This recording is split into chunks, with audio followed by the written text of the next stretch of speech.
Hello everyone, स्वागत है आपका ऑपुलेंट कैरियर इंस्टीट्यूट के ऑफिशियल यूट्यूब चैनल पर। मैं हूं राहुल देव। आज का टॉपिक है थाइमस ग्लैंड, थाइमस ग्रंथि। इससे पहले हमने थायराइड और पैराथायराइड के बारे में डिस्कशन किया था। आज हम डिस्कशन करने वाले हैं थायराइड और पैराथायराइड। हम जो कि पहले पढ़ चुके हैं, उसी के रिलेटेड एक और ग्रंथि है, एक और ग्लैंड है जो कि इससे जस्ट नीचे की तरफ होती है, चेस्ट कैविटी के अंदर होती है, थोरैक्स रीजन के अंदर होती है। वो है थाइमस ग्लैंड, थाइमस ग्रंथि। इस आज के लेक्चर में, आज की क्लास में हम इसमें क्या क्या पढ़ेंगे, थाइमस ग्रंथि क्या होती है, वो किससे मिलके बनी होती है, में उसकी सेल कौन कौन सी होती है, उससे थाइमस ग्रंथि से जो हार्मोन्स निकलते हैं वो हार्मोन्स कौन कौन से होते हैं, वो क्या काम करते हैं और उनकी कमी से क्या क्या होता है। इस ग्लैंड की exact situation, exact location body में कहाँ होती है, ये मेन रोल क्या अदा करती है बॉडी के अंदर, तो ये वेरी इम्पोर्टेंट ग्लैंड है, वेरी इम्पोर्टेंट ग्रंथि है, जो कि आगे हम क्लास में पढ़ते हैं। तो हम लेक्चर में आगे बढ़ते हैं।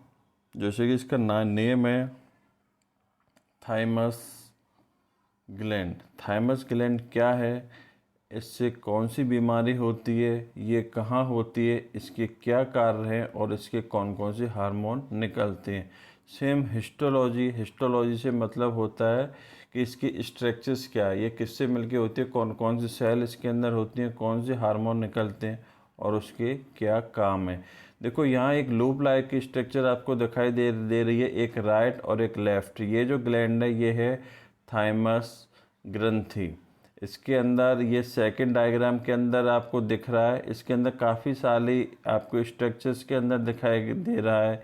ये एक दिखा है कॉर्टेक्स, एक मेडुला, एक थाइमिक कार्पोसेल्स, एक स्पेक्ट्रम, एक कार्पोसेल। ये भी क्या है, थाइमस ग्लैंड ही है, बट इसकी ये इंटरनल स्ट्रक्चर्स है।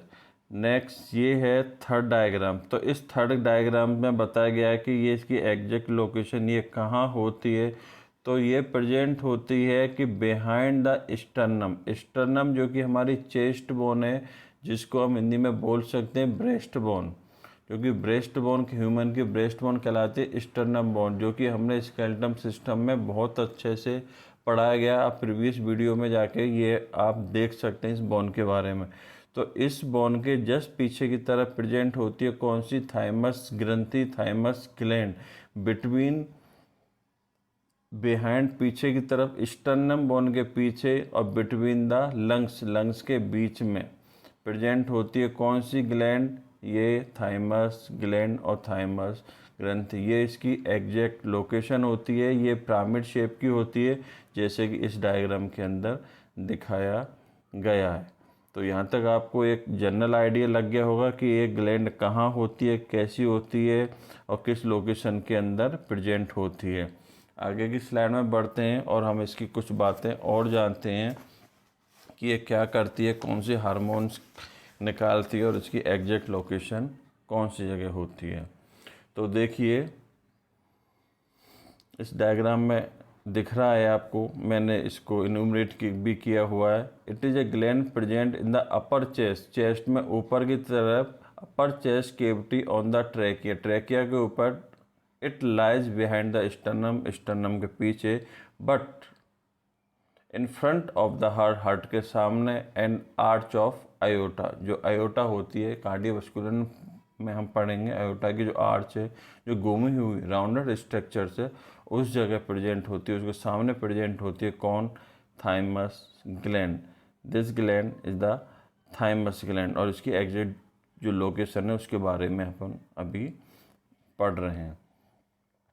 It consist of to loops, इसके अंदर टू लूप्स होती हैं। अभी मैंने बताया था पिरामिड शेप की स्ट्रक्चर्स होती है, टू लूप्स होती हैं, एक राइट और एक। Each lobe consist in number of lobes, एक राइट और एक left.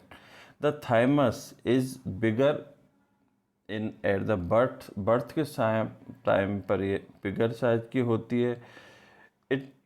Grow in size until the puberty, और ये प्यूबर्टी तक ग्रोथ करती है। Later in gradually decrease in the size, और उसके बाद ये साइज में कम होती जाती है, साइज में घटती जाती है। बट इसका मेन इम्पॉर्टेंट रोल है, बहुत ही बॉडी में इम्पॉर्टेंट रोल है। ये बॉडी को मेन रोल अदा करती है क्या? इम्यूनिटी, बॉडी को रोग प्रतिरोधक क्षमता देती है। जो कि माइक्रोब्स होते हैं, माइक्रो ऑर्गेनिम्स होते हैं, उनसे लड़ने की पावर प्रोवाइड करती है, उनके अगेंस्ट बॉडी को पावर देती है। कौन?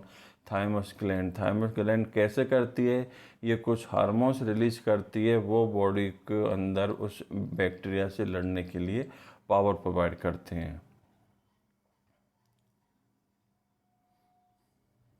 तो देखो,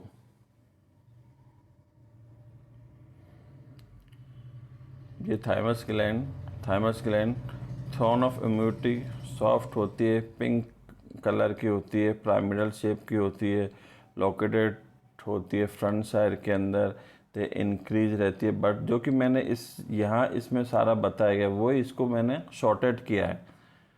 इसको अपन they are called clocks of ageing, इसको हम इसके लिए क्लॉकिंग एजिंग कह, क्योंकि बड़ी होती है फिर एज के हिसाब से ये घट जाती है। क्लियर यहाँ तक? नेक्स्ट, इट इज सब divided into cortex and medulla.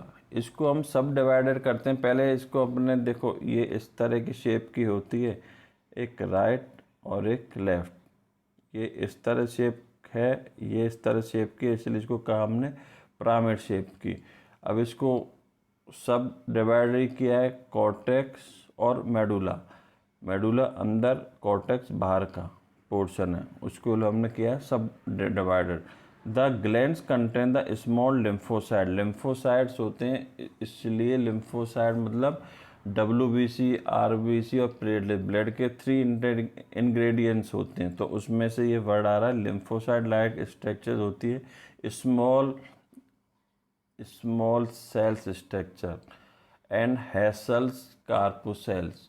हेसल्स कार्पोसेल्स क्या है? एक प्रकार की टी सेल्स का प्रकार है, जो कि क्या करते हैं? ये ऑटो इम्यून्स को रोकते हैं, जो हेसल सेल्स होते हैं। ये आगे आएगा, उसके बारे में हम फिर से डिटेल पढ़ेंगे। नेक्स्ट स्लाइड में जो ये थाइमस ग्लैंड है, मेन ये 4 हार्मोन्स को रिलीज करती है। वो 4 हार्मोन्स कौन कौन से हैं? Thymosin, thymic humoral factor, thymic factor and thymopoietin factor. ये 4 हार्मोन्स हैं, ये रिलीज करती है कौन? Thymus gland. बट इस थाइमस ग्लैंड का जो मेन इम्पोर्टेंट रोल है वो है क्या? कि ये बॉडी को इम्यूनिटी प्रोवाइड करती है, इम्यून प्रोवाइड करती है। कैसे करती है? ये प्रमोट करती है मैच्योरेशन। यहाँ देखो, यहाँ मैंने कुछ लिखा हुआ, इस जगह देखिए, promote the maturation of T cells. और टी सेल्स क्या है? T cells is a type of WBC। जो टी सेल्स है वो एक तरह की WBC है, जो कि क्या करेगी? डिस्ट्रॉय करेगी, मारेगी किनको? कीटाणुओं को, माइक्रोब्स को, माइक्रो ऑर्गेनिज्म को, जो कि हमारे बीमारी हो रही है, हमें जो भी कीटाणुओं की वजह से, किसी भी मौसम की वजह से, क्लाइमेक्स की वजह से, किसी भी बॉडी में कमी की वजह, जो भी बीमारी होती है कीटाणु की वजह से, उन कीटाणुओं को लड़ने के लिए बॉडी के अंदर क्या होती है? WBC होती है। तो वो WBC क्या है? एक तरह की टी सेल्स है। वो किसके अंदर प्रेजेंट होती हैं? इस थाइमस ग्लैंड की वजह से। और ये थाइमस ग्लैंड क्या करती है? इनको मैच्योर करती है, इनको मैच्योरेशन प्रोवाइड करती है, इनको शक्ति देती है। वो शक्ति क्या है? वही इम्यूनिटी है, जिससे हम उनको, बॉडी उनको खुद ही मार सकती है। और जब नहीं मार पाती है, बहुत ज़्यादा वो स्ट्रांग होती है, तो हमें फिर उसके लिए एंटीबायोटिक्स लेने पड़ते हैं। ठीक है। और एक वर्ड और इसमें लिखा हुआ है, माइक्रोब्स एंड फॉरेन सब्सटेंस। कुछ भी बॉडी के अंदर चला जाता है, कोई भी कीटाणु चला जाता है, कोई भी कण चला जाता है, तो उसके लिए यूज हुआ है फॉरेन सब्सटेंस। क्लियर? नेक्स्ट, अब इनका काम क्या है? वैसे मैं काम कंटिन्यू आपको बताता आ रहा हूँ इन हार्मोन्स के फंक्शन, पर फिर भी इसमें मैंने कुछ शॉर्ट लिस्ट किए हैं, फिर से हम रिपीट करेंगे कि फंक्शन ऑफ दीज हार्मोन्स। ये हार्मोन्स के फंक्शंस क्या हैं? ये फॉर्मेशन करती है लिम्फोसाइट का, जो WBC है उनका भी फॉर्मेशन करती है, लिम्फोसाइट का फॉर्मेशन करती है। First function. सेकंड है related to growth of sex gland and development of puberty. जो सेक्स ग्लैंड है मेल एंड फीमेल की, ओवरी एंड टेस्टिस, उस सेक्स ग्लैंड को बर्थ एज टू प्यूबर्टी तक जो उसके डेवलपमेंट होते हैं उसके रिलेटेड एस्ट्रोजन एंड प्रोजेस्टेरोन जो हार्मोन होते हैं फीमेल के, एंड मेल के जो टेस्टोस्टेरोन जो हार्मोन्स हैं, उनका जो भी डेवलपमेंट की जो प्रोसेस है उसके लिए रेस्पॉन्सिबल होते हैं इस थाइमस ग्लैंड के सीक्रेटरी हार्मोन। नेक्स्ट थर्ड है a substance depress the muscular contraction like the secret by the gland. जो डिप्रेसिंग मस्कुलर कॉन्ट्रैक्शंस हैं उसके लिए भी, जो भी बॉडी में कॉन्ट्रैक्शंस होते हैं उसके लिए रेस्पॉन्सिबल होती है कौन? Thymus gland. Next fourth function है it aids to deposition of mineral salts in the body. Body के अंदर जो कि मिनरल साल्ट्स होते हैं बॉडी के अंदर, उसको डिपोजिशन करने में भी रेस्पॉन्सिबल है कौन? Thymus gland. और नेक्स्ट लास्ट जो कि लिखा हुआ है द मेन रोल